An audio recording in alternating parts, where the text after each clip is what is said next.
சக்திவேல் அடுத்த வர எபிசோடில் பார்த்திங்க அப்படின்னா ஒரு இடத்துல பார்த்திங்க அப்படின்னா சக்தி வந்து நின்றுட்டுருப்பாங்க. அவங்க கூட பார்த்திங்கன்னா அபியும் நின்றுட்டுருப்பாங்க. சக்தி ஏதோ வேலையாக ஸ்கூலுக்குள்ளே போகும்போது பார்த்திங்க அப்படின்னா அபி மட்டும் வெளியே நின்றுட்டுருப்பாங்க. அபியோட கண்ணை பொத்தி பார்த்திங்க அப்படின்னா பின்னாடி வந்து வேலு நிற்பார்.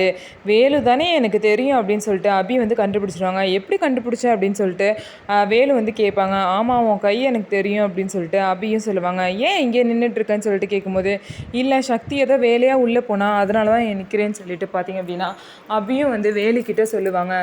அதுக்கப்புறம் பார்த்தீங்கன்னா சக்தி வந்துடுவாங்க. உன்னை தான் அபிக்கிட்டேருந்து விலகிருன்னு சொல்கிறேன்ல, திரும்ப திரும்ப எதுக்கு வந்து அபிக்கிட்டே பேசிகிட்டு இருக்கேன்னு சொல்லிட்டு வேலுவை வந்து சக்தி திட்டுவாங்க. அது மட்டும் இல்லாமல் நீங்கள் ஏதாவது சொன்ன வாக்கு காப்பாற்றிருக்கியா, அடிதடியே பண்ண மாட்டேன் அப்படின்னு சொன்னேன், ஆனால் நீ அன்னைக்கு ஒரு காலேஜ் பையனை போட்டு அடிச்சிட்ருக்க அப்படின்னு சொல்லுவாங்க. ஆமாம் அவன் மேலே தப்பு இருக்குது, அதனால தான் அவனை அடித்தேன்.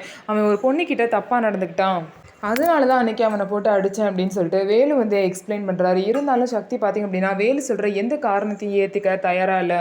வேலு வந்து எது செஞ்சாலும் தப்பு அப்படின்னு சொல்லிட்டு சக்தி வந்து நினைக்க ஆரம்பிச்சிட்டாங்க.